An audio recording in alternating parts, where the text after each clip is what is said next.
कोणत्या कोणत्या कसोट्या पाहिल्या होत्या? 2, 3, 5 आणि 10. आता आपण आज 4 व 8 ची कसोटी पाहणार आहे. 5236. याच्यामध्ये 4चा भाग जातो की नाही हे पाहण्यासाठी काय करायचं? आपला जो एकक आणि दशक असतो त्या दशक आणि एकका मिळून होणारी जी संख्या आहे किती आहे ही? 36. त्या संख्येमध्ये 4चा भाग जातो की नाही पाहायचं. जातोय का? 36 मध्ये 4चा भाग जातो का? 9 चौक 36. म्हणजे आता आपण भागाकार न करता आपण सांगू शकतो की पूर्ण ह्या संख्येमध्ये 4चा भाग जातो. आता बघू आपण म्हणतो तर आहे जातो का नाही आपण करून पाहू. ठीक आहे? हा 4 एक 4 त्रिक वरून घेतले 4 शून्य वरून घेतले 6 4 9 36. गेला का? निश्चय भाग गेला. मग काय सांगा 4 ची कसोटी? ज्या संख्येमधील एकक व दशक स्थान मिळून तयार होणाऱ्या म्हणजे दशक व एकक स्थान मिळून तयार होणाऱ्या संख्येमध्ये 4चा निशेष भाग जात असेल तर त्या पूर्ण संख्येमध्ये 4चा भाग जातो. एखादी अजून संख्या पाहिजे काय? 65,216. बघू तुम्ही सांगा बरं जाईल का या संख्येमध्ये 4चा भाग? कारण एकक व दशक स्थान मिळून कोणती संख्या तयार होते? आणि तुम्हाला माहिती आहे 16 मध्ये 4चा भाग जातो. बघू मग आता 4 एक 2 वरून घेतले 4 सख 24 परत एक उरला वरून घेतले 2 4 त्रिक 12 वरून घेतला 1 4 शून्य 0 वरून घेतले 4 चौक 16. गेला का? पण आपण भागाकार करायच्या आधीच सांगितलं होतं की या संख्येमध्ये 4चा निशेष भाग जाणार आहे. कशावरून सांगितलं होतं आपण? ही 4ची कसोटी वापरून सांगितलं होतं. समजला? काय मग परत एकदा सांगा 4ची कसोटी. ज्या संख्येमध्ये दशक व एकक स्थान मिळून तयार होणाऱ्या संख्येमध्ये 4चा भाग जात असेल तर पूर्ण संख्येमध्ये 4चा भाग जातो.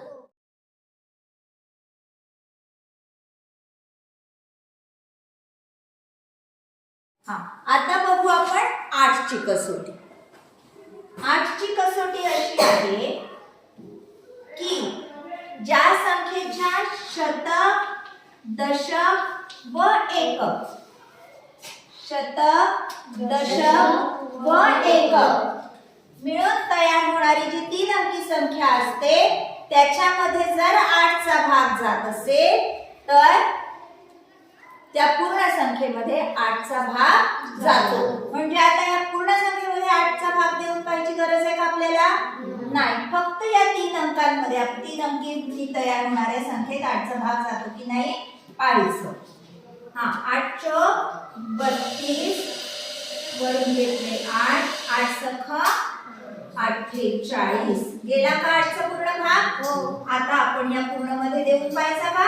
52,000 आता गेला आहे म्हणजे आपण कसोटी वापरून काय सांगू की या पूर्ण संख्येमध्ये 8चा भाग निशेष भाग जातो. बघू आपण 8 सख 8 त्रिक 40 4 उरले वरून घेतले 3 8 पंचे 40 वरून घेतले 6 8 चौक 32 4 उरले वरून घेतले 8 8 सख 8 त्रिक 40.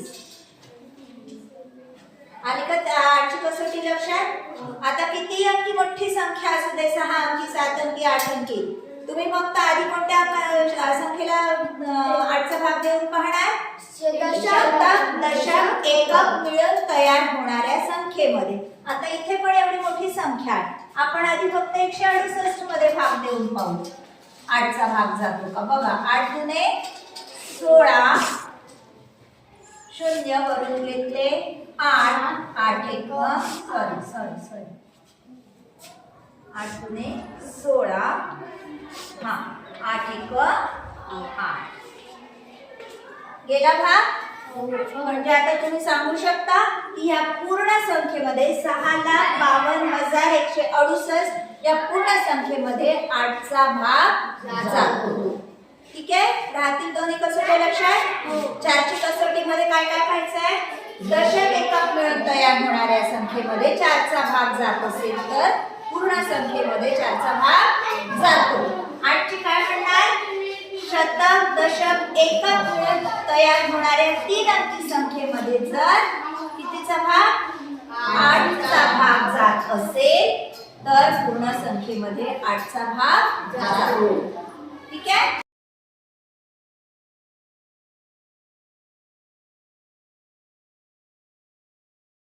कसोटी आपण पाहिली काय.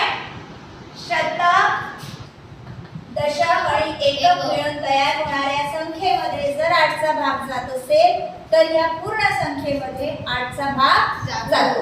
आता आणखी एक दुसरी 8चीच कसोटी. जर ह्या संख्येमध्ये 2चाही भाग जात असेल आणि 4चाही भाग जात असेल दोन्ही संख्यांचा. आता 2चा तर जातच असेल.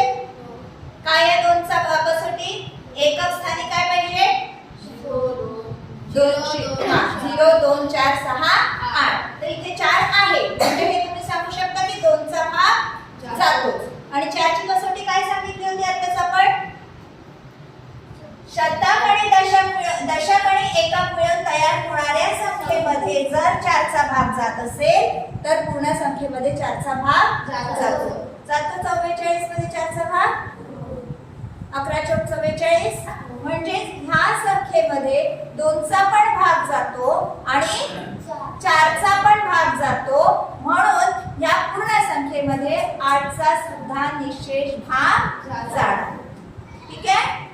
जर त्या संख्येमध्ये 2चा सुद्धा भाग जातो आहे आणि 4चा सुद्धा 2 आणि 4 दोन्ही संख्यांचा जर एखाद्या संख्येमध्ये भाग जात असेल तर त्या संख्येमध्ये 8चा भाग जातो.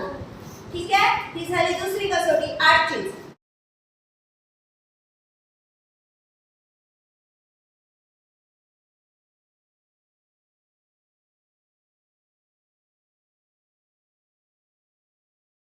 आता 8चीच अजून एक कसोटी आहे. जर कितीही अंकी संख्या असू दे शेवटी शतक दशक एकक मध्ये जर तिन्ही अंक 0 असतील. ठीक आहे. म्हणजे शेवटचे तिन्ही अंक कसे असतील 0 असतील तर त्या पूर्ण संख्येमध्ये 8चा भाग जातो. ठीक आहे. करून पाहायचा. करून पाहू. 8 ही 7 56 उरले 2 करून घेतले 0. 8 दुने 16 उरले 4 करून घेतले 0. 8 पंचे 40. आलं राहील लक्षात. कितीही अंकी संख्या असू दे कितीही अंकी मोठी संख्या असू दे शेवटी जर तिन्ही अंक लागून असले शतक दशक एकक हा तिन्ही अंक काय असायला पाहिजे 0 असतील तर त्या पूर्ण संख्येमध्ये 8चा निशेष भाग जातो. ठीक आहे. 4ची एक कसोटी पाहिली आपण. दशक आणि एकक मिळून तयार होणाऱ्या संख्येमध्ये जर 4चा भाग जात असेल तर पूर्ण संख्येमध्ये 4चा भाग जातो.